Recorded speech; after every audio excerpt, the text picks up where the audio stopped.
Hello everybody and welcome back, and today we will be discussing about how to post anonymously on Facebook group. So before we begin, you can subscribe to our channel if you haven't done that already, since it is going to be really helping us out. Now let's just assume that you have a group on Facebook and you want to post anonymously.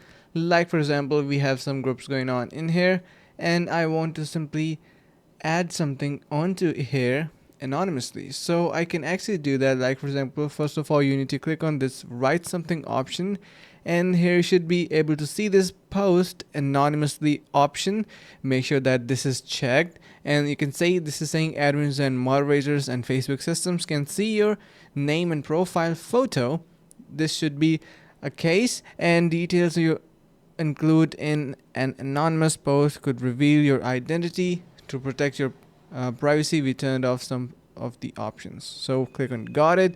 Now you can enter in here whatever you would like to post, and it is going to be, of course, posting anonymously onto Facebook groups. So you can see this is pretty much it for this video, guys. And yeah, I hope this is going to be helping you guys out. If it does, consider subscribing to our channel. Stay tuned for more, and see you guys around in the next video.